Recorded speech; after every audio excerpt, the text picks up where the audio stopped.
Oi, pessoal! Hoje é quarta-feira, 11 de fevereiro de 2026, e nosso querido amigo, nosso irmão Matthew Ho, está aqui conosco. Bem-vindo de volta, Matt. Oi, Nima, é bom ver você. Por favor, clique no botão de curtir para nos ajudar a alcançar mais pessoas. Quero começar, Matt, pela reunião entre Donald Trump e Benjamin Netanyahu. Há pessoas que acreditam que Donald Trump decidiu atacar o Irã e outras que não. Dizem que Trump sob enorme pressão de Israel, de Benjamin Netanyahu, para fazer isso. Antes de entrarmos ao vivo, soubemos que a notícia mais recente é que os Estados Unidos estão se preparando para enviar um segundo porta-aviões ao Oriente Médio. Se você fosse avaliar isso, nos dê sua opinião sobre o que está acontecendo agora. Quem vai decidir se os Estados Unidos atacam o Irã ou não? São os próprios Estados Unidos, o lobby israelense, Benjamin Netanyahu ou o governo Trump? Qual é o seu entendimento sobre isso?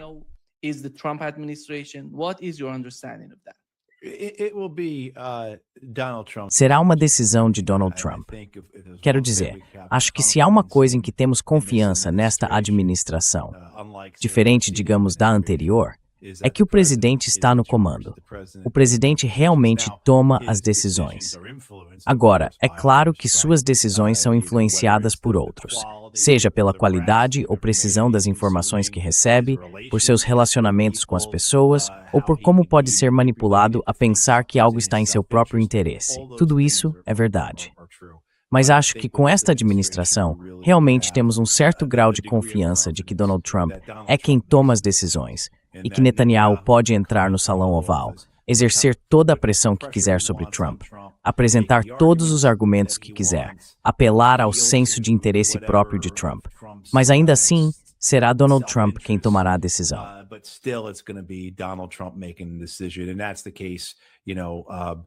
E é esse o caso, sabe, seja qual for o interlocutor. Acho que o que estamos vendo agora é Donald Trump ganhando tempo. Os Estados Unidos não têm as capacidades militares na região para realizar, ao que me parece, a escala e o alcance do ataque que o governo e os israelenses querem executar. Acho que é necessário aquele segundo grupo de batalha de porta-aviões. Mas também são necessários B-52, B-1 e B-2. É preciso ter mais esquadrões de F-15 e F-16. Acho que há um consenso geral de que os Estados Unidos e Israel não têm o número adequado de interceptores de defesa antimísseis necessários para derrubar os mísseis balísticos e drones do Irã.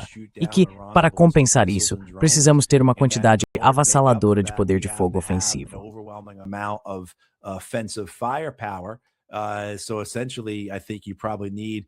Então, essencialmente, acho que você provavelmente precisaria da maior parte dos esquadrões de caça da Força Aérea dos Estados Unidos e dos 2 grupos de batalha de porta-aviões que fosse possível enviar para lá. Sabe, as Forças Armadas dos Estados Unidos têm tido um desempenho fraco, para dizer de forma educada, nos últimos anos, seja sendo derrotadas no Mar Vermelho, tanto sob as administrações Biden quanto Trump, pelo Ansar Allah ou Houthis, ou pelo desempenho dos generais americanos em comparação com os generais russos na Ucrânia, especialmente nos primeiros anos daquela guerra, um conflito de manobras de armas combinadas, em vez do confronto de desgaste que tem sido nos últimos anos.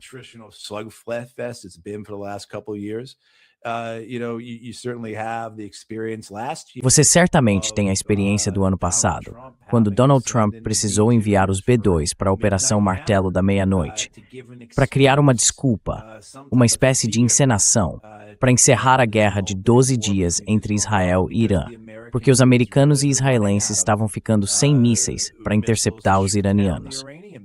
E então surgem todas essas outras discussões sobre o tamanho das Forças Armadas dos Estados Unidos, sua capacidade logística, a confiabilidade de suas aeronaves.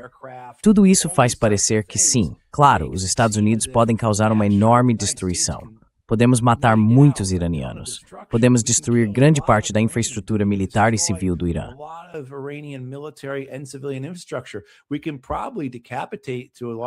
Provavelmente podemos decapitar, em grande medida, ou pelo menos forçar a liderança iraniana a se esconder.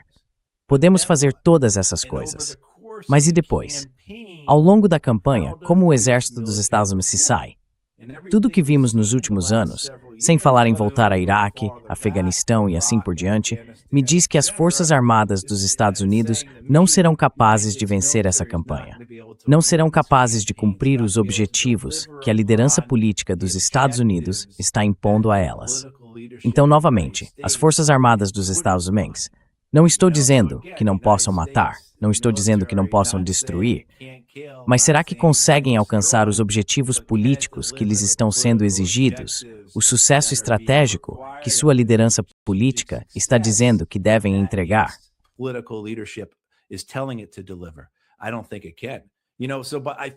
Eu não acho que possa, mas acho que o que estamos vendo agora é Donald Trump. Não tenho certeza se ele entende isso, mas talvez ele realmente acredite que o martelo da meia-noite foi um sucesso estrondoso e que os Estados Unidos destruíram toda a capacidade nuclear do Irã. Certo. Então por que você está fazendo a mesma coisa de novo? Se foi tão bem sucedido naquela época, Donald, por que precisa fazer de novo? Então, em algum nível, Donald Trump deve entender isso. Acho que ele está ganhando tempo. Se eles realmente quiserem seguir a opção militar, o que eu acho extremamente provável, eles só precisam de mais tempo para levar ativos militares americanos, recursos, material bélico e assim por diante para a região.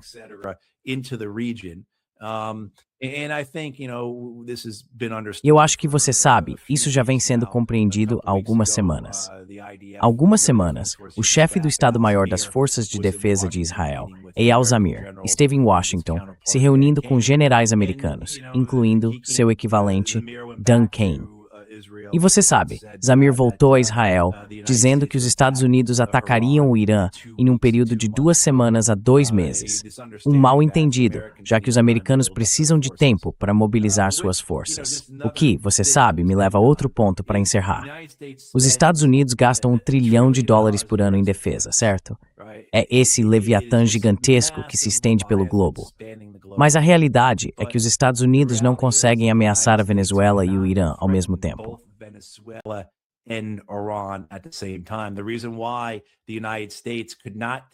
A razão pela qual os Estados Unidos não puderam participar das operações de mudança de regime realizadas no mês passado pelos Estados Unidos e por Israel não puderam participar militarmente foi porque a Marinha dos Estados Unidos estava ocupada ameaçando a Venezuela e apoiando o sequestro de Maduro lá. Não tinha capacidade, não tinha navios disponíveis. Mais uma vez, gastamos $1 trilhão por ano, mas temos uma marinha com cerca de 200 mil integrantes, quase 300 navios, 175 mil fuzileiros navais. E mesmo assim, não conseguimos ameaçar 2 países ao mesmo tempo. Acho que isso diz tudo o que você precisa saber sobre a vacuidade, a superficialidade, o vazio das Forças Armadas dos Estados Unidos.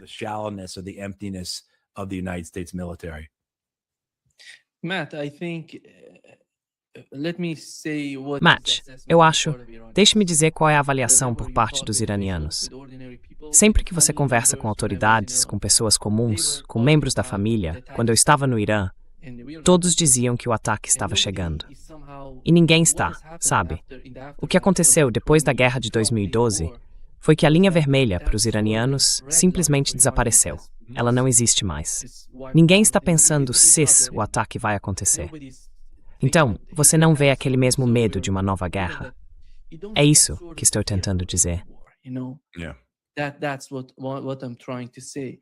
And on the other hand, I think whenever they're talking about E por outro lado, acho que sempre que eles falam sobre o programa nuclear, o programa balístico, o programa de mísseis iraniano, ou os grupos que dizem que o Irã apoia nos bastidores, a resistência, tudo isso, como mencionou o ministro das Relações Exteriores do Irã, em Doha, em 7 de fevereiro, está relacionado à Palestina, Gaza e à Cisjordânia. Acho que se quiserem resolver essa questão, esse tipo de problema, eles têm que ir a Gaza, eles têm que ir à Palestina para pôr fim ao conflito. A solução não está em Teherã. A solução está, você sabe, em outro lugar. É por isso, porque é preciso entender qual é a principal razão para esse tipo de escalada e conflito na Ásia Ocidental. Todo mundo sabe disso. E não parece que Trump esteja realmente disposto a fazer algo a respeito. considering that. Right. The issue here, the problem is the Israelis. Certo. A questão aqui, o problema, são os israelenses. Esse é o problema. E o que é necessário não é uma mudança de regime em Teherã, ou uma mudança de regime em Ramallah ou na cidade de Gaza, mas uma mudança de regime em Tel Aviv. Porque existe um Estado colonizador, Israel, esse projeto israelense, o projeto sionista, que originalmente tinha objetivos limitados, certo? Suas ambições eram limitadas. Não se tratava necessariamente de um grande Israel. E não estou dizendo que os israelenses, por décadas, não tenham cobiçado partes do Líbano e da Síria, e certamente da Palestina, é claro, ou do Sinai, etc. O que estou dizendo agora é que existe uma mentalidade israelense, uma visão de mundo israelense, que vai muito além disso. Enquanto no passado havia essa ideia de um grande Israel, ou no mínimo, de simplesmente manter os territórios palestinos ocupados e uma noção de dissuasão israelense em todo o Oriente Médio.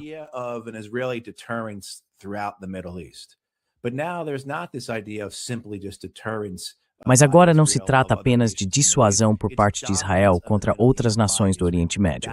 Trata-se da dominação do Oriente Médio por Israel. Esse é o objetivo.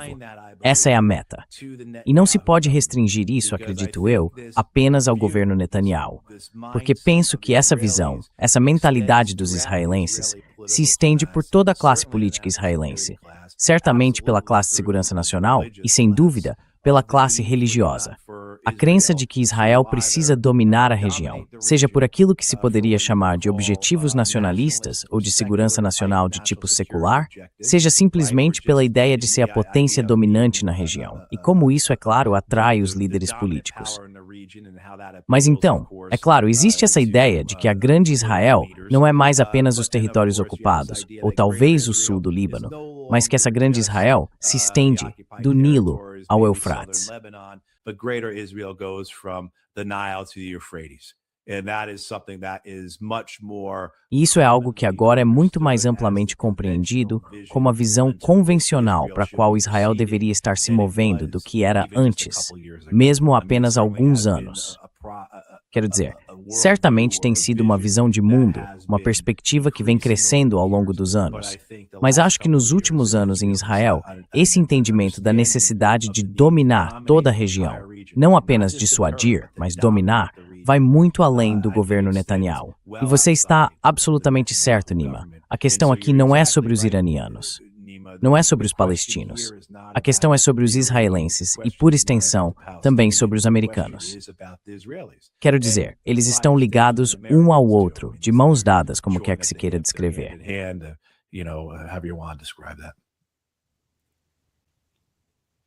Matt, do you think that Matt, você acha que o Partido Republicano está de alguma forma apoiando o tipo de pressão que Netanyahu está tentando aplicar, ou a narrativa ou política mais ampla de Israel? Estou falando da maioria do Partido Republicano. Como você os vê? Eles estão com a mesma mentalidade de Netanyahu? Ou o Partido Republicano enxerga a ameaça de começar uma nova guerra de forma diferente? Porque, na minha opinião, se eu fosse parte dos republicanos, eu diria que é a decisão mais estúpida é entrar em guerra novamente no Oriente Médio. É tudo sobre vá em frente. it's all about, go ahead. Absolutely. I mean, if say you're Com certeza. Quero dizer, se você é um congressista ou congressista republicano em algum lugar e vai disputar a reeleição no outono, por que correr o risco? Antes de tudo, por que achar que essa guerra vai distrair o suficiente dos problemas aqui dentro do país a ponto de trazer algum benefício? Digamos que dê certo, digamos que você consiga, e o Ayatollah acabe numa cela em Brooklyn, ao lado do Maduro. Digamos que funcione tão bem assim. O que isso vai mudar nas urnas, quando os americanos ainda estiverem dizendo que a economia está esmagando eles, quando há todo tipo de problema neste país? Sendo o menor deles a criminalidade e as violações constitucionais do ICE e da patrulha de fronteira em todo o nosso território. O caso Epstein. filed. You think people are going to go to the ballot box? Você acha que as pessoas realmente vão até as urnas, seja nas primárias ou na eleição geral, e vão votar com base no Irã em vez de abstain? Quero dizer, esse é o problema com as pesquisas de opinião pública. Outro dia mesmo, vi algo se referindo à opinião pública como ouro de tolo. Às vezes é precisa, às vezes é incrivelmente importante, mas é preciso entender o eleitorado. O Partido Democrata, em 2024, foi contra sua própria base e perdeu a eleição por causa disso. E nesse caso específico, tratava-se de uma questão de política externa. Sabemos disso pelas pesquisas. Todos nós temos agora os documentos internos do Partido Democrata e pessoas de dentro dizendo que se Harris tivesse concorrido, se ela tivesse tido coragem de chamar Gaza de genocídio, se tivesse tido coragem de dizer que pararia de enviar armas para Israel, ela teria em si sessão, né?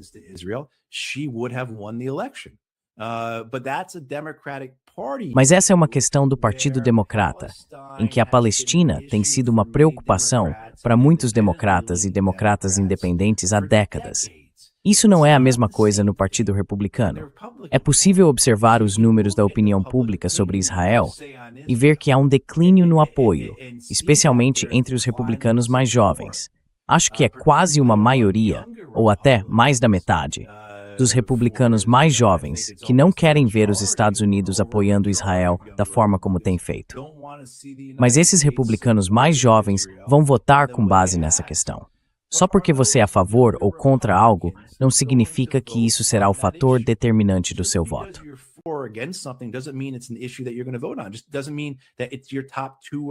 Isso não significa que seja uma das suas 2, 3 ou 4 principais questões, aquelas que realmente te preocupam, te afetam ou pelas quais você é apaixonado. Essa é a dificuldade com o público. Quero dizer, acho que os membros republicanos do Congresso entendem isso. Eles pensam, e claro, as coisas podem parecer ótimas, assim como Maduro. Tiramos Maduro do poder, tiramos o Ayatollah do poder. Olha, estamos apoiando Israel. Veja, eu trouxe um acordo de cessar-fogo para Gaza. Mas muitos eleitores republicanos estão indo às urnas dizendo, sabe de uma coisa? Ainda assim, eu continuo sem poder pagar por nada. As coisas estão várias vezes mais caras do que há 5 ou 6 anos. Não venha me dizer essa besteira de que a inflação é de 3% ao ano. Como é que devemos comemorar isso se ainda me lembro de quanto custava um galão de leite há 5 anos?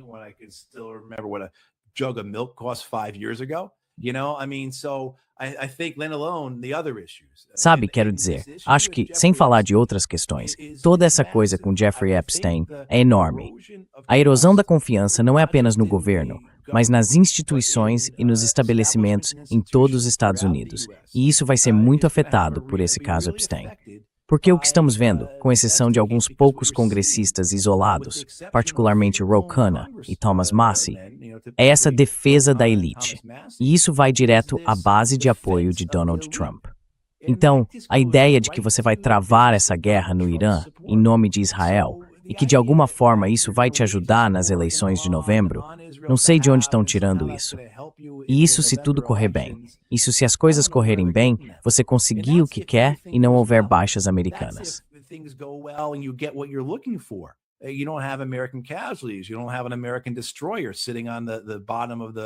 Você não tem um destroyer americano afundado no fundo do Mar da Arábia ou algo assim.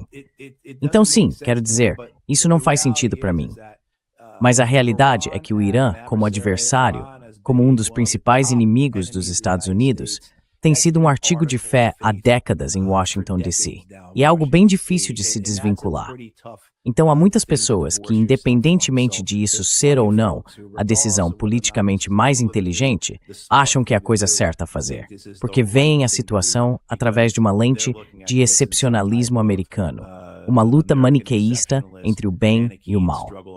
É uma questão geracional, sabe? E assim por diante. Todo mundo odeia os iranianos desde 1979. Então vamos em frente.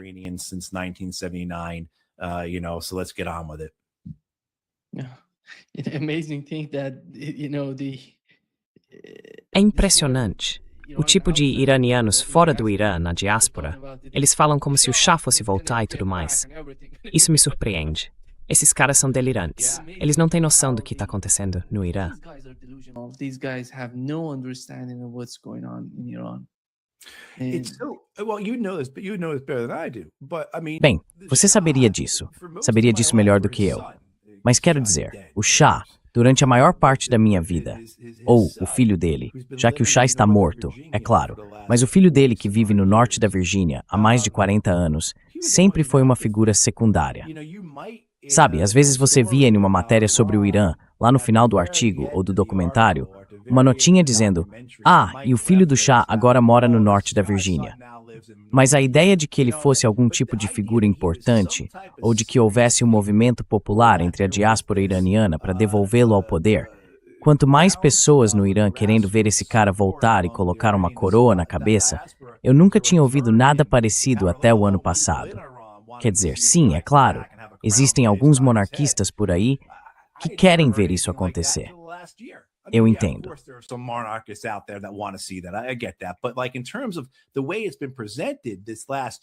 Mas em termos de como isso foi apresentado no último ano, o Shah estando na vanguarda desse movimento para restaurar a soberania do povo iraniano. Antes de tudo, soberania através de uma família real.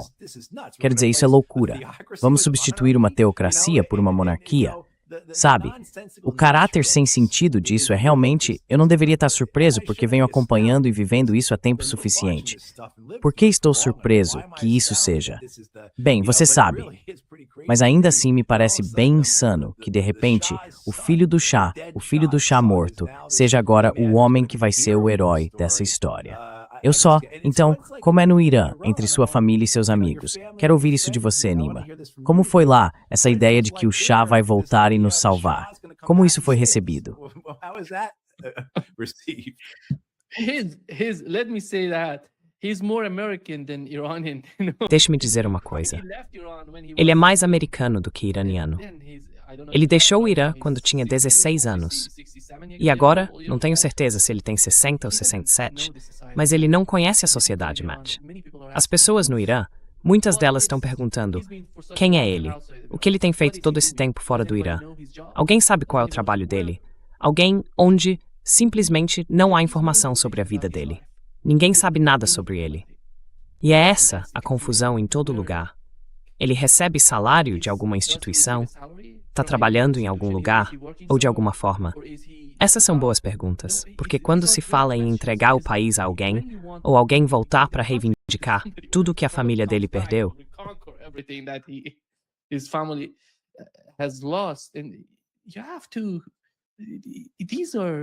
você tem que ver. Isso parece algo saído de uma animação. Isso não acontece na realidade, sabe? Jared Kushner conversando com eles antes de falar com um funcionário iraniano. É inacreditável. Inacreditável. Você não consegue imaginar o que se passa na cabeça dessas pessoas. Jared Kushner junto com Steve Witkoff. O que eles querem alcançar? Eu não vejo nada. É tão confuso. Muitas pessoas estão se perguntando: o que está acontecendo na mente do governo Trump? Quem está comandando tudo? Quais são os objetivos em relação ao Irã? Se eles nos atacarem, essa é uma pergunta que vem de pessoas comuns nas ruas do sul do Irã.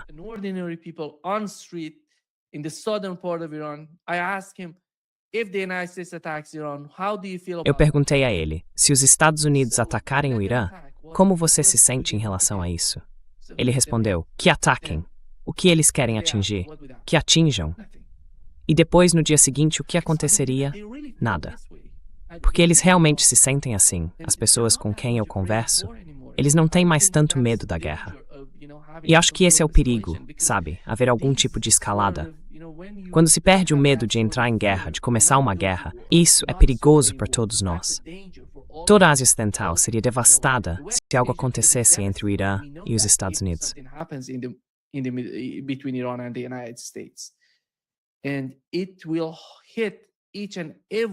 E isso vai atingir todos os países daquela região e até fora dela. Mesmo aqui no Brasil, acho que vamos sentir as consequências de uma guerra na Ásia Ocidental. Mas muitas pessoas não entendem isso aqui. Estou falando do Brasil, por exemplo. Quando se vive longe daquela região, há muita incompreensão. E as pessoas estão confusas em relação ao governo Trump. Mesmo quando perguntam ao ministro das Relações Exteriores do Irã o que está acontecendo, como estão as negociações, nem ele sabe o que está acontecendo. Eles não sabem. Esse é o problema. This is the problem. The vulnerabilities here, I think, around the As vulnerabilidades aqui, eu acho, ao redor do mundo em relação a isso, bem, a mais óbvia, é claro, seria um choque do petróleo, certo? Repercussões para a economia. Mas mesmo para os Estados Unidos, há consequências de longo prazo, em termos da degradação contínua da confiança nos Estados Unidos como um ator racional ou sensato, o que ninguém deveria acreditar de qualquer forma neste ponto. Mas isso seria apenas mais um passo nessa direção. E o que isso significa, então, em termos de nações, abandonando os títulos do Tesouro Americano, dizendo que isso não é um investimento seguro? Certo.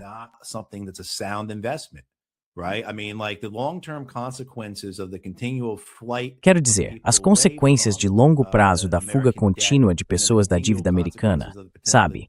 A desvalorização constante do dólar americano, toda essa ideia de desdolarização, quão desastrosas, quão significativas seriam para um público americano que já vive com mais de 60% das pessoas de salário em salário. Uma nação que importa quase tudo. Se nossa moeda continuar sendo desvalorizada, isso seria arruinador para nós. Essa ideia de que, de alguma forma, vamos fabricar o que precisamos. Não podemos fazer isso. Muito menos encontrar o investimento ou capital necessário quando as pessoas estão fugindo dos Estados Unidos, quando os investidores estrangeiros estão saindo porque somos tão imprevisíveis.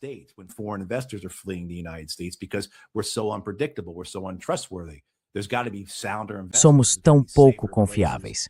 Deve haver investimentos mais sólidos, lugares mais seguros para colocar nosso dinheiro. Sabe, sem falar em todo o processo de desdolarização, e porque todas as nações do mundo, inclusive agora os europeus, demorou um pouco, mas Donald Trump finalmente os convenceu de que não se pode confiar nos americanos. Então o que você vai fazer? Sabe? Então não se trata apenas das consequências de curto prazo disso, mas das consequências de longo prazo que para mim são realmente enormes. Realmente enormes. Mas sim, essa ideia do filho do Shah, voltando ao Irã, quero dizer, para alguém que passou pelo Iraque, isso é tudo de novo.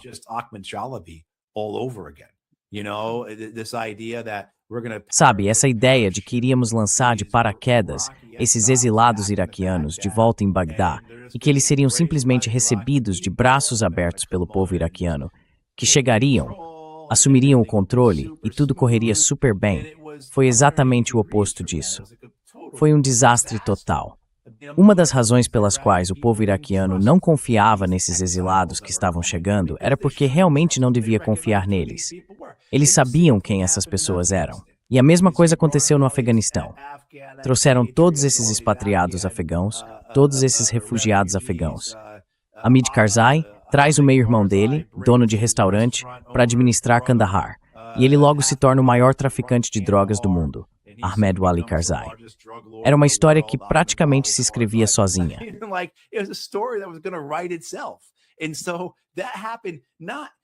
E então, isso aconteceu. O mais impressionante, Nima, é que não estou falando de coisas que acontecem em outras partes do mundo. Estou falando de coisas que acontecem nos dois países vizinhos do Irã. E mesmo assim, os Estados Unidos acham que podem seguir em frente com isso, sem qualquer senso de autocrítica, sem qualquer noção de história, totalmente convencidos e fortalecidos por sua própria arrogância e pela ruína que isso trará ao povo iraniano. Você pergunta o que eles acham que vão conseguir. Eu não sei, Witkoff ou Kushner, o que eles acham que vão ganhar com isso, além de melhorar a posição de Israel na região. Acho que ambos entendem isso perfeitamente. Também acredito que vêm as oportunidades óbvias de abrir a indústria de petróleo e gás para nações estrangeiras.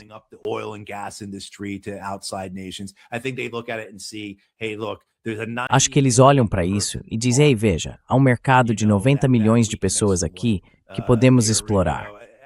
Então acho que há muito desse tipo de pensamento por trás dessa ideia. Mas a ideia de, ok, como se diz no meio militar, D+1, o que acontece no dia seguinte ao bombardeio? O que acontece no dia seguinte ao fim da campanha militar? Acho que não há resposta para isso. E, infelizmente, acho que a maior parte da nossa liderança nesse assunto seja política, ou você sabe, os lunáticos da Fundação para a Defesa das Democracias e outros think tanks que realmente dominam o pensamento americano sobre isso, tanto na mídia quanto em lugares como o Congresso, acho que a atitude deles é: não precisamos de uma resolução.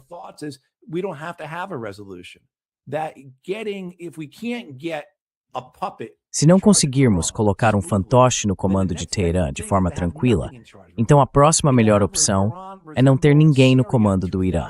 Fazer o Irã se parecer com a Síria em 2015. Acho que é isso que motiva muitos daqueles que entendem que a incerteza ou a improbabilidade de uma mudança de regime no Irã faz com que digam: tudo bem, porque a ideia de um Irã fragmentado, completamente caótico, em meio a uma guerra civil, é muito melhor do que permitir que o governo atual permaneça no poder. E essas pessoas realmente acreditam nisso, sinceramente. Elas são absolutamente, bem, são sádicas, são psicopatas, são ahistóricas de muitas maneiras, porque que bem pode surgir disso? Very historic in a lot of ways because what good can come from that. But yeah, I mean that's how I'm trying to Sim, quero dizer, é isso que estou tentando entender. Por que essas pessoas estão dispostas a apoiar ou promover algo que sabem que não tem chance de dar certo? Porque para eles, não ter chance de sucesso ou fracassar, no sentido de não conseguir a mudança de regime que querem, é praticamente a mesma coisa, já que ninguém está no comando agora. Se não conseguirmos um fantoche que deixe Israel fazer o que quiser, e os americanos fazerem o que quiserem no Oriente Médio, então pelo menos não há ninguém nos opondo. Eles estão ocupados demais brigando entre si, certo?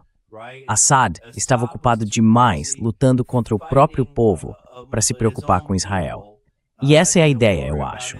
Se não conseguirmos tirar o Ayatollah e os mulás do poder, eles estarão ocupados demais lutando contra o próprio povo para nos enfrentar em toda a região. É o melhor raciocínio que consigo formular. Yeah. Matt, I think the Epstein file. Sim, sim. Matt, acho que o caso Epstein é um dos eventos mais, influentes nos Estados Unidos. Você acha que o Netanyahu, de alguma forma, consegue pressionar o Donald Trump usando os arquivos do Epstein? Como isso funcionaria? Ou isso é sequer possível? Is that possible to do that? Eu não sei. Não sei se ele tem isso. Se os israelenses têm esse tipo de chantagem sobre Donald Trump. Certamente existe uma linha de pensamento de que Epstein pode ter sido ou foi um agente do Mossad. Muitas pessoas acreditam nisso. E mesmo que ele não tenha sido um agente do Mossad, ele estava envolvido em atividades de inteligência estrangeira. O papel dele era criar essas situações comprometedoras para chantagear pessoas. Sabe, quero dizer, há quem acredite nisso, e acho que há cada vez mais evidências que sustentam essa ideia. Então não sei se Netanyahu tem o equivalente israelense do dossiê Steele do DNC. Se as pessoas se lembram, de quase uma década atrás, quando o Partido Democrata apresentou aquele arquivo falso, com todas aquelas supostas informações comprometedoras sobre Donald Trump, especialmente sobre seus laços com a Rússia, mas também sobre seus interesses sexuais.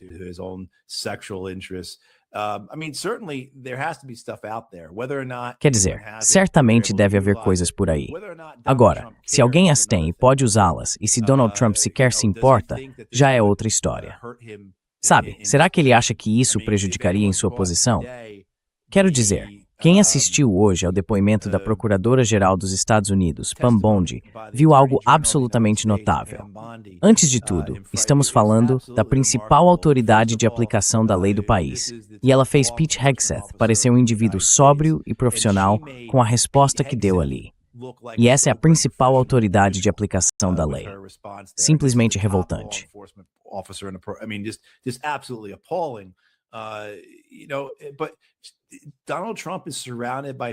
Mas Donald Trump está cercado por pessoas que fariam qualquer coisa por ele. Sabe, enquanto ele tiver Pam Bondi no comando do Departamento de Justiça, Kash Patel à frente do FBI, John Ratcliffe dirigindo a CIA, Pete Hegseth no Departamento de Defesa e uma Tulsi Gabbard muito maleável, disposta a mudar de posição conforme necessário, supervisionando todo o aparato de inteligência nacional. Do que ele tem medo? Veja, as empresas não estão o abandonando. As líderes inboards não são planando de são absurdos. Industrial leaders aren't deserting him.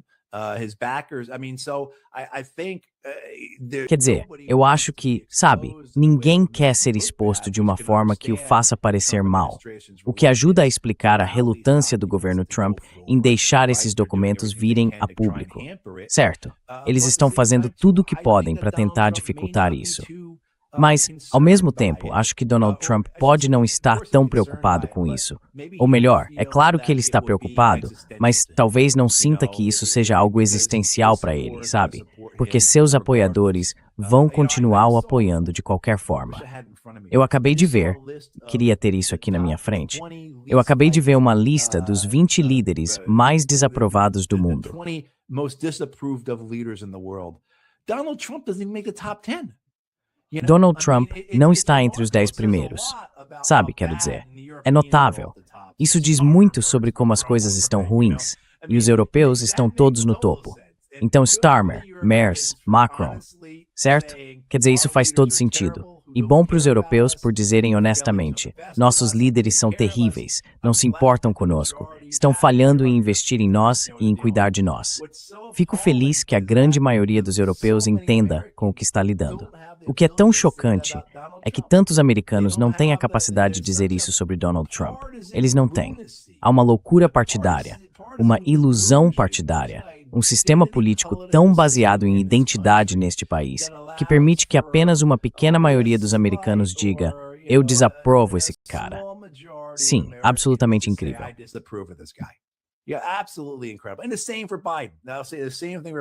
E o mesmo vale para o Biden.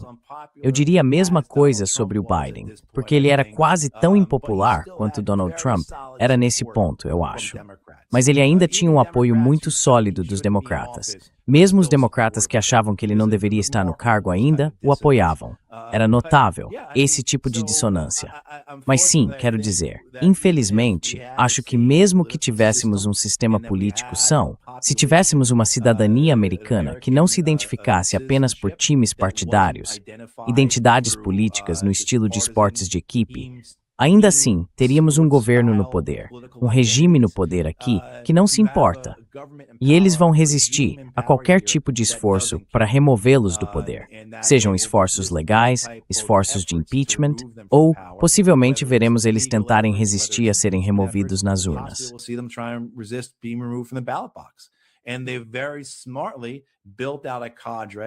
E eles, de forma muito inteligente, construíram um grupo de agentes federais de aplicação da lei por meio do ICE e da Patrulha de Fronteira, que lembram os camisas negras de Mussolini, lembram os camisas pardas de Hitler.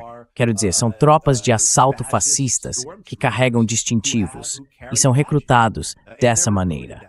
E se achamos que aqueles membros da CBP e do ICE que fazem parte dessas organizações há anos já são ruins, como será quando aqueles que foram recrutados no último ano e os que serão recrutados nos próximos anos começarem a preencher as fileiras da CBP e do ICE?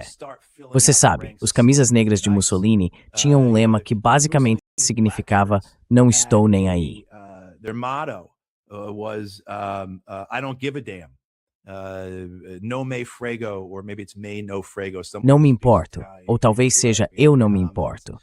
Alguém que fala italiano pode me corrigir nos comentários. Mas eu não dou a mínima. Você olha para esses membros do ICE, olha para esses membros da Patrulha de Fronteira, olha para esses outros agentes federais e me diga que esse não é o lema deles também. Sabe? Então estamos em um momento muito difícil, um lugar potencialmente perigoso nos Estados Unidos, onde temos um governo no poder que simplesmente não dá a mínima. Sabe, por que você acha que alguém como Pam Bondi, a procuradora-geral, vai dizer, ah, sim, você está certo, a Constituição diz isso, ou o título 9 do Código Federal, seja lá o que for, diz isso, então eu vou seguir. Não, estamos com muitos problemas aqui. Matt, Witkoff together with Kushner are Matt, com Kushner, você sabe os principais negociadores em Gaza, no caso da Palestina, e também na Ucrânia. Nas duas últimas entrevistas que o ministro das Relações Exteriores da Rússia, Sergei Lavrov, deu à TV BRICS e à MTV, ele mencionou que as negociações estão indo na direção errada e que não vê muitos resultados nelas.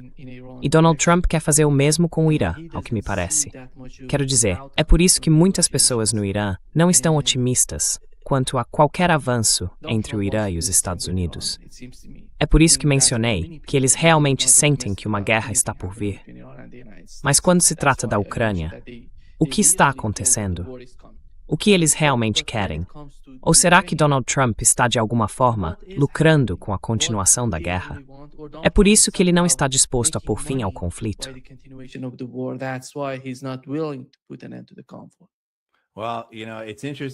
Bem, sabe, é interessante você dizer isso, porque eu sou membro de uma organização. Faço parte do conselho diretor de uma organização chamada Instituto para a Precisão Pública. Nós temos um programa chamado Fatos Expostos, que protege denunciantes. E nós, na verdade, acabamos de... Bem, eu não estou envolvido nisso de forma alguma. A Exposed Facts divulgou hoje um comunicado de imprensa dizendo que temos um denunciante da OSCE que está vindo a público com alegações sobre o presidente do Comitê de Serviços Armados do Senado dos Estados Unidos, Roger Wicker, e sua relação com a indústria de armamentos, e suas tentativas, ou seus maiores esforços, para sabotar as negociações de paz entre a Ucrânia e a Rússia em benefício dessa indústria. Quero dizer, já falamos sobre isso antes. Sempre que Zelensky vem à Assembleia Geral da ONU, ou sempre que está nos Estados Unidos, sempre dizemos isso, Nima, certo? Ele precisa se reunir com os banqueiros e os executivos das empresas de armamentos, dizendo a eles, olhem, todos vocês têm a chance de ganhar dezenas e dezenas de bilhões de dólares aqui. Eu sei que vocês têm um acúmulo de pedidos, Northrop, Raytheon, Boeing, Lockheed, de dezenas de bilhões de dólares em contratos por causa desta guerra na Ucrânia.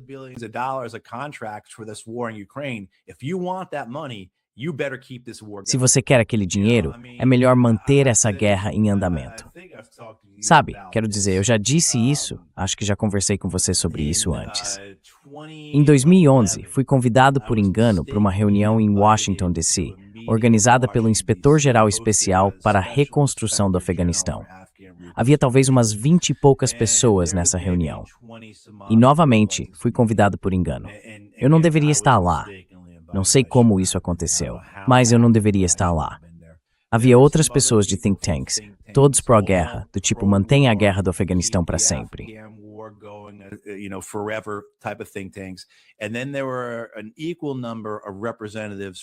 E então, havia um número igual de representantes de empresas de armamentos. E o inspetor-geral especial, não o inspetor-geral especial, era, na verdade, o representante especial para o Afeganistão e o Paquistão, o SRAP, como o chamavam. Esse era o homem que substituiu Richard Holbrooke nesse cargo. Ele deixava claro para todos na sala que não estávamos saindo do Afeganistão e que todos precisavam saber que não estávamos saindo do Afeganistão.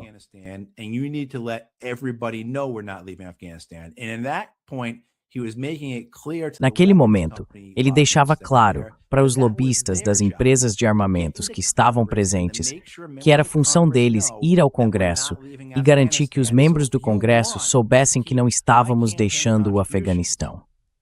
Então, se vocês quiserem continuar recebendo minhas contribuições de campanha, é melhor se manterem alinhados com essa política de permanecer no Afeganistão para sempre. Esse tipo de relação entre a indústria e o Congresso é essencialmente o que Dwight Eisenhower mencionou em seu discurso de despedida em 1961, quando descreveu os Estados Unidos como estando sob controle político, econômico e espiritual do complexo militar industrial congressional.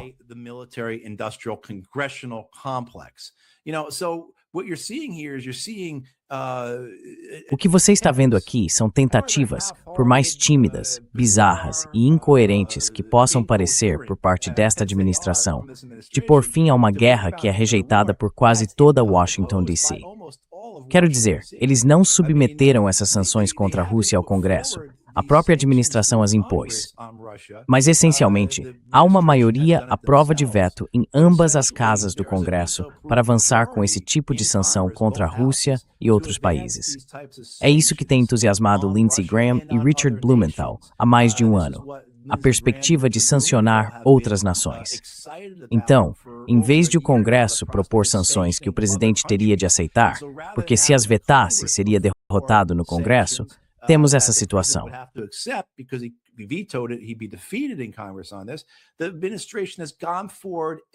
A administração seguiu em frente e aplicou essas sanções por conta própria. Isso, é claro, para a consternação dos russos, que, se acreditarmos no que Sergei Lavrov está dizendo, tinham um entendimento com os americanos em Anchorage, na cúpula entre Putin e Trump no Alasca no ano passado, de que tais coisas não aconteceriam. Haveria um processo, essencialmente um caminho, que eles seguiriam para chegar a um acordo negociado. E um dos entendimentos era que não aumentariam as tensões entre si, o que incluía não impor esse tipo de sanção, não apenas aos russos, incluindo suas empresas de petróleo e gás, mas também àqueles que fazem negócios com eles, como as sanções com as quais a Índia foi ameaçada.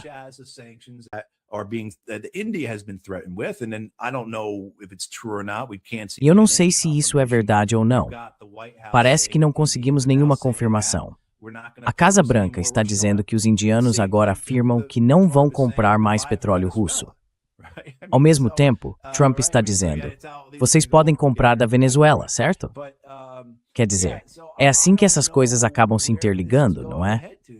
Mas eu não sei para onde isso vai, Nima, porque não parece que os russos tenham qualquer confiança nos americanos. E eu acho que não deveriam mesmo. Os ucranianos estão presos nessa situação em que os europeus estão batendo o tambor por mais guerra.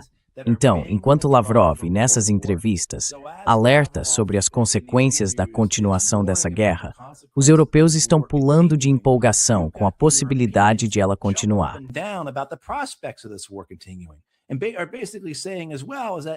E eles basicamente estão dizendo que se a guerra não continuar, teremos apenas outra guerra. Quero dizer, se você lê nas entrelinhas, é isso que se entende dos estonianos, lituanos, poloneses, alemães e franceses. Sabe, todas essas várias declarações dos últimos meses. Então os ucranianos têm isso de um lado e do outro enfrentam essa bagunça incoerente e esquizofrênica dos Estados Unidos. Um dia dizendo aos ucranianos, olhem, se vocês não conversarem com os russos e não fizerem um acordo, estamos fora daqui. E no dia seguinte dizendo, não se preocupem, vamos sancionar a Índia. Vamos lhes dar todas as armas de que precisarem. Estamos assinando a garantia de segurança com vocês. Então você quase chega ao ponto, quase, enfatizo quase, de sentir alguma simpatia por Zelensky, por causa da posição em que ele se encontra.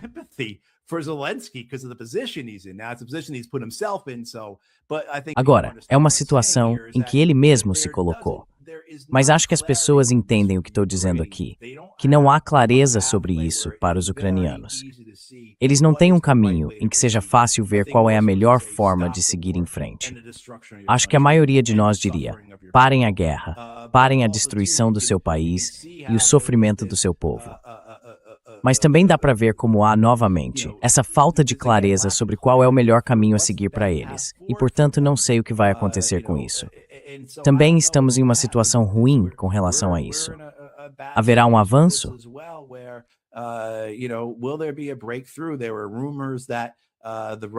Havia rumores de que os russos haviam concordado em conversar sobre uma zona econômica especial na parte ocidental de Donbas que eles não ocupariam.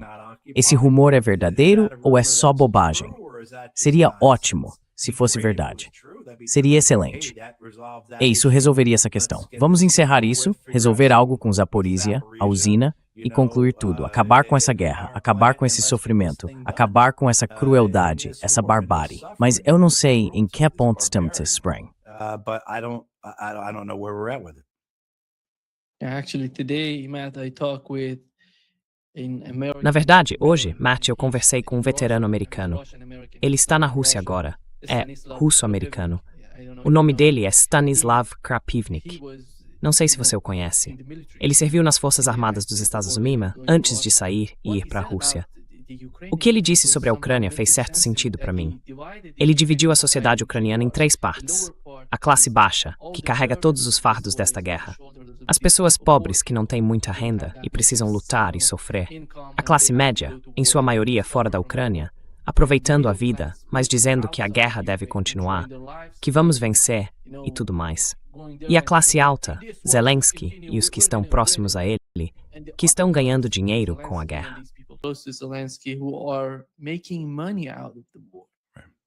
Certo. Eu acho que isso também dói.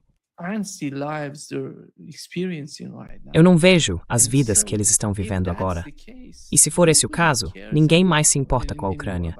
Essas pessoas pobres querem mandá-las para serem assassinadas nos campos de batalha. É trágico. Essa é a tragédia da Europa, na minha opinião.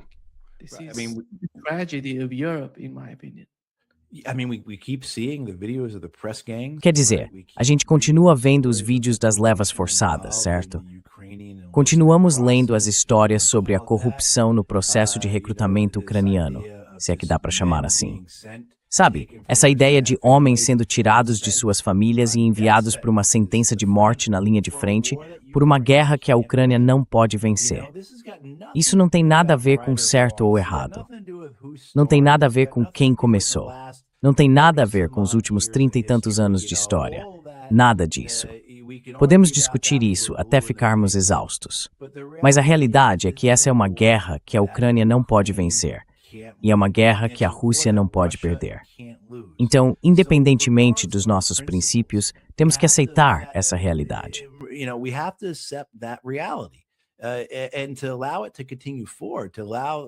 E permitir que isso continue.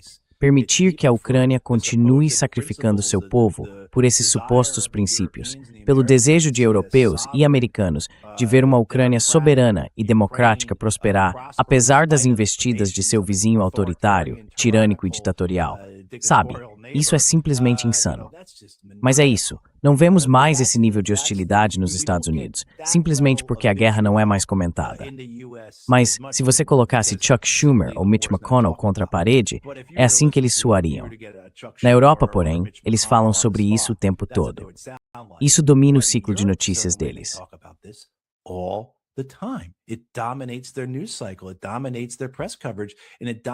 Isso domina a cobertura da imprensa deles e domina o que seus políticos estão dizendo. Mesmo enquanto os europeus lidam com crises do custo de vida, crises de energia, crises de moradia, as questões das mudanças climáticas. Sabe, lá vem mais uma onda de calor que vai matar quantos milhares de europeus neste verão, certo? Quero dizer, todos esses problemas, sem falar em outras coisas também, o crescimento da extrema-direita, os verdadeiros problemas que a imigração trouxe para a Europa. Todos esses problemas. Mas vamos continuar insistindo que estaremos prontos para lutar contra a Rússia em 3 anos. Quero dizer, é simplesmente revoltante. E eu me sinto preso aqui, e acho que você sente o mesmo, e provavelmente muitos outros que estão nos assistindo e ouvindo, que estamos vendo um desastre acontecer diante de nós.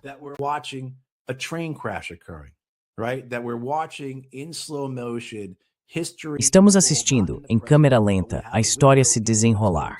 Não no presente, mas como uma janela para o que está por vir. Isso não significa que precise acontecer, mas na trajetória atual em que estamos, é isso que vai acontecer. Os europeus, assim como os americanos fizeram em todo o Oriente Médio com a chamada guerra contra o islamismo radical, uma realidade que os Estados Unidos criaram por meio de suas guerras pelo mundo muçulmano, vão fazer o mesmo. Eles vão provocar uma terceira guerra mundial na Europa, ou pelo menos uma guerra europeia que pode fazer a Segunda Guerra parecer pequena em comparação. Eles próprios vão criar essa realidade.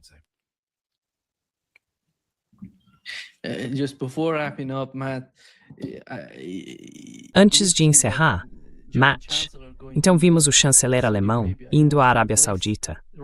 Ele quer substituir a Rússia pelos Estados Árabes. Sabe, esses caras vivem uma vida de luxo e não sabem o que querem. Eu não entendo como eles acham que podem substituir a Rússia, que está logo ali ao lado. Como isso vai resolver o problema da Alemanha ou o problema dos países europeus?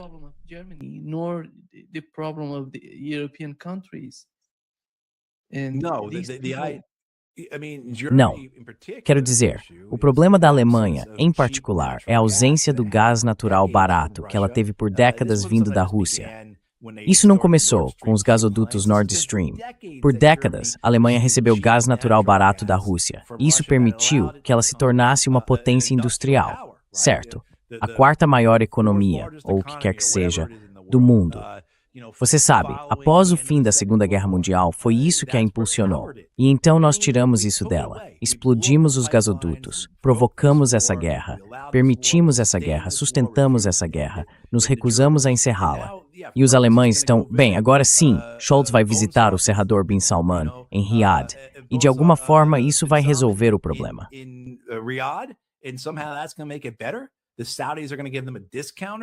Os sauditas vão dar um desconto para eles, ou algo assim.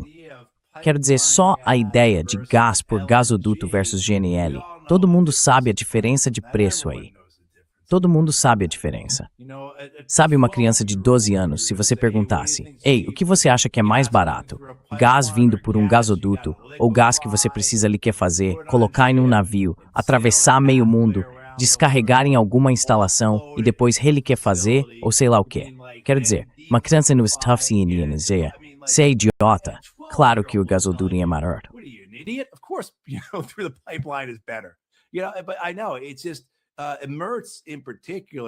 Mas eu sei que é só, o Merz em particular, é realmente, quero dizer, fascinante.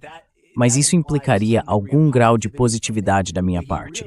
Ainda assim, ele é de fato uma figura interessante, no sentido de que parece estar quase prestes a se romper e se tornar tão vilanesco quanto o Sr. Burns de Os Simpsons, se as pessoas estiverem familiarizadas com esse personagem. Quero dizer, só as coisas que ele deixa escapar às vezes. Seu amor, ou melhor, seu apreço, pelo militarismo é muito assustador. Sua disposição em simplesmente não aceitar a realidade, custos de energia e coisas do tipo, como descrevemos, mas também o prazer que ele demonstra em participar da projeção de poder imperial, em se juntar às operações militares do Império Americano.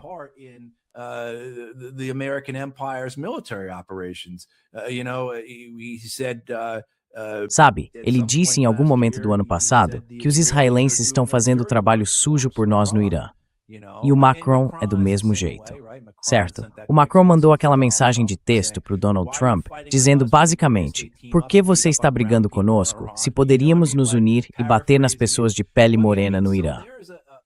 Quero dizer, estou parafraseando, mas sim, há um aspecto perturbador aí. Ele era um financista, um banqueiro, um cara da Goldman. Tudo isso já me deixa desconfortável em relação a ele. Mas só a conduta dele no último ano, a forma como ele tem abordado as coisas, especialmente seu abraço ao militarismo e sua falta de disposição em aceitar as duras realidades econômicas que seu povo enfrenta.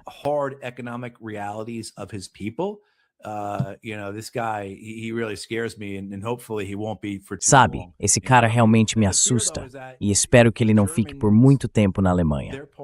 O medo, porém, é que os alemães, seus partidos estão simplesmente esmagando qualquer alternativa. E é por isso que as pessoas estão indo para o AfD, certo? É por isso que você está vendo o AfD. Acho que é o partido mais popular da Alemanha. É, não é? Quero dizer, isso é simplesmente impressionante. E estamos vendo isso em toda a Europa. E claro, aqui nos Estados Unidos, eu acabei de falar sobre os camisas negras modernos por aqui. Eu não achei que em 2026, Nima, seria disso que estaríamos falando. Mas aqui estamos.